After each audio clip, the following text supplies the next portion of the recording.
Olá pessoal, tudo bem? Nós somos acadêmicos do curso de Licenciatura em Ciências Biológicas do Instituto Federal do Norte de Minas Gerais e estaremos apresentando para vocês o seminário de Anatomia e Fisiologia Humana com a temática do sistema endócrino. Os componentes do grupo sou eu, Samarone, Letícia, Jennifer, Roberto Sander e Isabela. Esse sistema reúne as glândulas endócrinas, exócrinas e mistas. O sistema endócrino, assim como o sistema nervoso, tem como função principal a comunicação e regulação do funcionamento geral do organismo. Porém, ao contrário do sistema nervoso, que tem seus componentes interligados como uma rede neural contínua, o sistema endócrino possui seus componentes amplamente distribuídos em todo o corpo de forma indireta, através da utilização do sangue como meio carregador de seus mensageiros químicos, os hormônios. Endócrinas, quando a secreção é lançada corretamente sanguínea. Exemplo, a tireoide, o ovário, o testículo, a suprarrenal, a hipófise e a paratireoide. Exócrina, quando as secreções são lançadas para fora do corpo ou para o tubo digestivo. Exemplo, glândulas salivares, sudoríparas, mamárias e fígado. Mistas, quando exerce a função de endócrina e exócrina. Exemplo, o pâncreas produz insulina, sangue e suco pancreático, intestino. O nosso amigo Samarone vai estar explicando melhor para vocês. É só frisar um pouquinho, porque o pâncreas ele produz a insulina, que é lançado na corrente sanguínea. Então o pâncreas é uma glândula endócrina e também produz o suco pancreático, que é jogado no intestino. Então ela exerce aí a função de exócrina. Por isso, mista, endócrina e exócrina. No sistema endócrino, a comunicação se faz sinais químicos, através de substâncias chamadas hormônios. O sistema endócrino responde mais lentamente e normalmente causa efeitos mais duradouros. O sistema endócrino é formado por glândulas endócrinas, que produzem hormônios e estão amplamente distribuídas pelo corpo. As glândulas endócrinas são glândulas sem ductos, isto é, elas secretam hormônios diretamente do interior de capilares sanguíneos. O sistema endócrino produz seus efeitos por meio da secreção de hormônios. Os hormônios são mensageiros químicos que influenciam ou controlam as atividades de outros tecidos ou órgãos. A maioria dos hormônios é transportada pelo sangue a outras partes do corpo, exercendo efeitos em tecidos mais distantes. Os principais órgãos do sistema endócrino de mamíferos são o hipótálamo, a pineal, a hipófise, a tireoide, as paratireoides, glândulas suprarrenais, os testículos e ovários. Vamos agora falar de algumas dessas glândulas. O hipotálamo. O hipotálamo ele regula o metabolismo a partir da sua ação sobre os centros de comandos de diversas funções do organismo. Além disso, essa região do cérebro controla o sistema endócrino, agindo diretamente sobre a glândula hipófise e indiretamente sobre outras glândulas.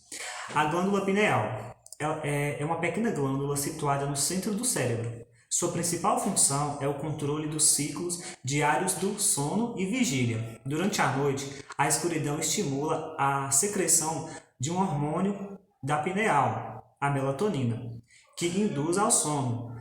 Já a claridade inibe a produção da melatonina.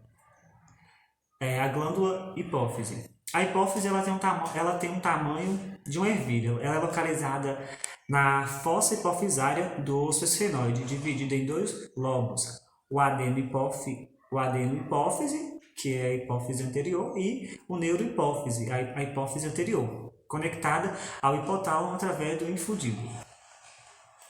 Adeno-hipófise.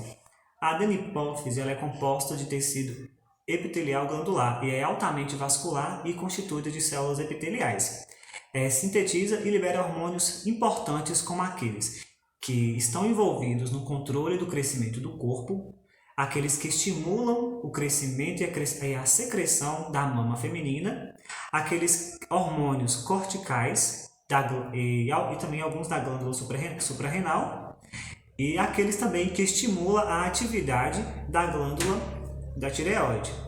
E a neurohipófise é a porção posterior da hipófise e é composta por tecido nervoso e, portanto, é chamada de neurohipófise. Sintetiza dois hormônios. São eles o antidiurético, que controla a absorção de água através dos túbulos renais, e a ocitocina, que promove a contração dos músculos, não estriado, do útero e da mama.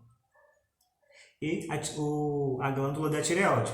Ela está situada na região cervical, em posição anterolateral em relação à traqueia, podendo apresentar-se em forma de H ou U. Possui dois lobos unidos por uma faixa de tecido glandular, o istmo. A tireoide ela é responsável pela produção de dois hormônios considerados essenciais para o corpo, que é a T3 e T4. Eles são liberados na corrente sanguínea para auxiliar na regulação, na regulagem também, do metabolismo, da frequência cardíaca, da temperatura do corpo e funções cerebrais, além de estimular o crescimento e o desenvolvimento dos indivíduos na infância e adolescência. Paratireoides. Ela é localizada nos lobos da glândula tireoide, variando em número de 2 a 6.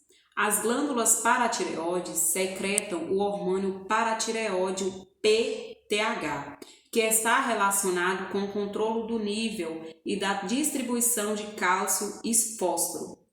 O PTH atua em 3 órgãos-alvos: ossos, trato digestório, intestino e rins.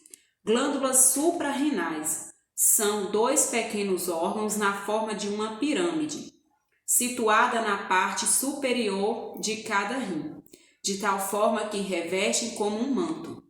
Regulam o metabolismo do sódio, do potássio e da água. Regulam o metabolismo dos carboidratos e as reações do corpo humano ao estresse. Ovários e testículos são glândulas femininas e masculinas, respectivamente. Os ovários bilateral estão localizados na cavidade abdominal, porção pélvica, e os testículos bilateral no saco escrotal. As funções dos ovários são produção dos hormônios sexuais femininos, progesterona e estrogênio, que contribui com o desenvolvimento das características específicas do sexo feminino. Os testículos atuam em dupla função. A função endócrina, na síntese de testosterona, que é o principal hormônio do organismo masculino, e na função produtora, na produção de espermatozoides. Em síntese, o sistema endócrino, ele, em conjunto com o sistema nervoso, ele regula e controla todas as funções do nosso organismo. Só para citar alguns poucos exemplos, o sistema endócrino ele atua no crescimento dos tecidos, no equilíbrio hídrico do corpo, na reprodução, no metabolismo e no metabolismo de carboidratos. As glândulas endócrinas, elas secretam os hormônios, substâncias que são lançadas na corrente sanguínea, atingindo as células dos diversos tecidos do corpo humano. Os hormônios podem estimular ou inibir as funções metabólicas. Cada hormônio atua apenas sobre algumas células específicas, que são chamadas de células-alvo, e alguns hormônios também atuam em conjunto em oposição a outras. Então, pessoal, esse foi o nosso trabalho. Eu espero que vocês gostem. A gente fez o máximo possível para apresentar para vocês. Então é isso. Um grande abraço.